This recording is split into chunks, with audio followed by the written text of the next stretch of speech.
There we go. So Dan also says, it's just another statistics over response situation as seen with the very clear Ian interview. They understand what we want. They just disagree. It's infuriating. Yeah. That's it. I mean, there's no way that the team who make World of Warcraft do not know what the players actually want in all of these different things. I think for them, a bunch of it is they're like, I know people want that, but we have this really cool plan and we think it could be better. And get them playing more. So I think it's less from Blizzard. I think it's less of them actively rejecting purposefully with like some malintent what players want. And I think it's far more them thinking, well, we think like this Azerite system, it's like, oh, if we get this Azerite gear right, oh, wow, it's going to capture so many things in one elegant system that just works. And won't that make the players happy? Like, I do genuinely think that's how they think this shit through. And I can understand that. I suppose what I can't understand is sometimes the lack of foresight and the amount of design issues that end up being shippable. But in terms of their intent, I mean, yeah, that's what I think. I think there are also times where they disagree, but I think they will disagree for reasons that players don't care about. So, they will disagree because they will think, but if we do that thing you want, look at this problem it will create. Look at this degenerate gameplay that Mythic Raiders will be doing if we do this. To which the average player is just like, yeah, but, I want to roll my warrior, so can I have some soul ash on it? Like, we're doing that thing over there. Or, or whatever it may be, And then there are some things that are just baffling, like, why is there no Mosscape? To which you're just like, what's going on? Because the XP curve doesn't make sense if you remove the Mosscape and do the campaign. I think it does. You're swimming with XP. I mean, we over-leveled accidentally in Arden Wheels. That's right, we did. Yeah, you're swimming with XP. Never mind, I must be talking shit then. So, it's one of those things where I think I would maybe wish that they would be less ambitious in terms of grand plans that are, it's like, because we've got this grand plan, we don't need to engage with those player criticisms in the way that they would want, because we think our grand plan is going to do the job really good. And of course, Legion did the job good, but with a myriad of problems. The next two did the job bad with a myriad of problems. So, they're 1 for 3. So I wish, it would be less for them, the grand plans, and the build around features of expansions, and more just actually listening to the players, just keeping things a bit smaller, a bit more simple, and focusing on the content. That's what I would personally want. But it is that thing where it's like, when it feels like, yes, player, we have heard your criticisms and we are not interested in dealing with them. Whenever Ian says that conduit energy is imperfect, and, it's either something that you as a player like me have never bothered with, have literally never engaged with, or then you fast forward to somebody who's playing multiple specs. Maybe they're doing healing and tanking. Maybe they are PvP healing, but raid tanking. And it's just this complete nightmare. And just the fact that people basically can't really test classes properly on PTR right now because of conduit energy, it's like, man, obviously not ideal. Yeah, it was. I think I saw. I can't remember who it was, but there's some player who's was it Flex maybe. Some player was like, "Oh, thanks Blizzard. Now that the conduit energy resets on Covenant change, when I move my Covenant, I have enough room to fill 1 soulbind with conduits. Even though obviously, if you're doing on PTR, you want to test 2, 3, maybe you want to test all of them numerically instead of waiting for the sim to update to get a feel for it. But instead, because conduit energy hasn't been expanded to match the fact that we've got extra conduits now in 9.1 slot in. I think it's like 1 or 2. But especially with the enhanced slot, you want to swap around a lot more to figure out which is, I mean, you could mathematically figure out, is it 8% boost here better? Or is there a 7% boost here better? There's these different spells.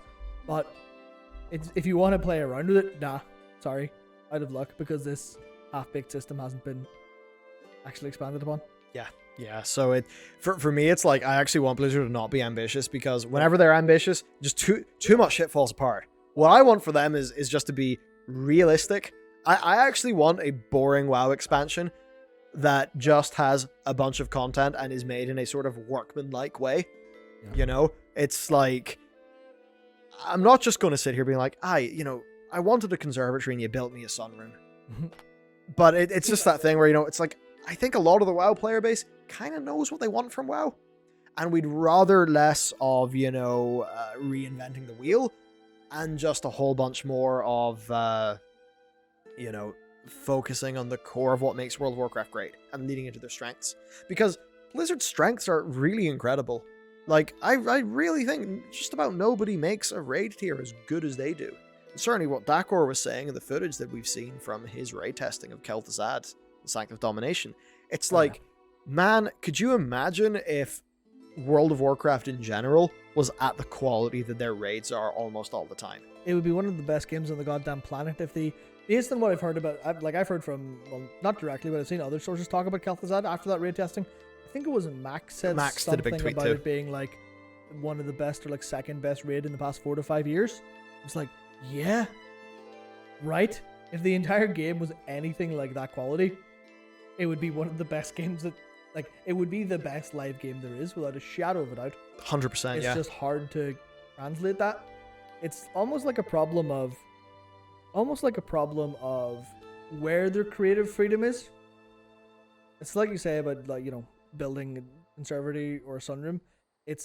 You're like, here's your canvas, Blizzard. Your canvas is this little area to play in of content that we want, but they're trying to play outside of the canvas. You've set the canvas on the wall. Go paint me something beautiful that I can enjoy, and they've just thrown paint all over the walls. You're like, what the? This might be a really well considered stroke work from your brush, but it's on my fucking window, not on the canvas. What are you doing? Yeah, and I think a whole bunch of that is it's a funny situation, right?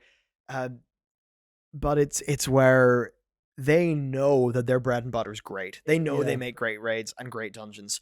And I think what they're trying to do a lot of the time is to find the next big thing or the next sort of system that takes overall WoW success to that big next level. Yeah. And I think that's why they really invest a lot in ancillary things that players would sometimes be a bit confused by, like with how the islands and the warfronts ended up, and like your covenants, maybe even things like Torghast, where they're really trying to find that big next thing that people will be really excited about, but they've kind of continually missed the mark. Whereas you do just wonder what would happen if they did a WoW expansion where they're like, okay, this time we're not going to be super ambitious, we're just going to focus on loads of content, that content being great, and us just feeding all of the core pillars of our game really, really, really well. I mean, what if what happens is, sure, we don't have the biggest new box feature ever, but on launch, we have maybe 2 or 3 one-boss raids and a 10-boss raid. We've got 12 dungeons, 13 dungeons, 14 dungeons. We've got 2, 3, 4 new battlegrounds, as well as iterations upon all of those systems. We then have world reputations in, the old style, but amped up with all of the modern storytelling and things they could do.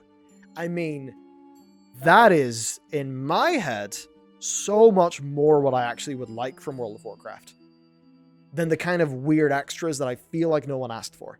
Even though I know that the team are probably sitting there thinking, if we don't reinvent the wheel, if we don't push this forward, then we are going to be that 14-year-old, 15-year-old, 16, 17, 18, 20-year-old game that's irrelevant, no one cares about. I would at least like to think that the big success of Classic, and hopefully Classic TBC as well, because it'll probably do well, I'd like to think that would arm them with just a little bit of knowledge and safety that even when World of Warcraft had half its classes being busted, its gameplay being slow and not as responsive, and its content not being as, high production value in some ways, it's actually still the core bread and butter of it's really good.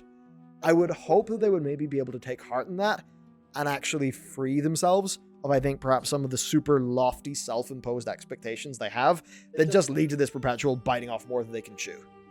I hope.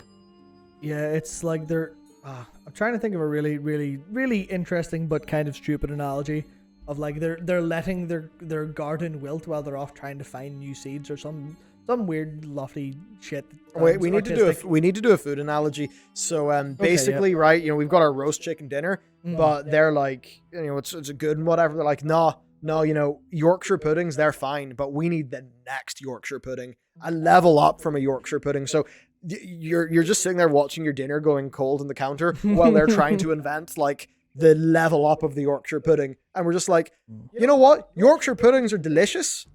Just put it on the plate. Let's go.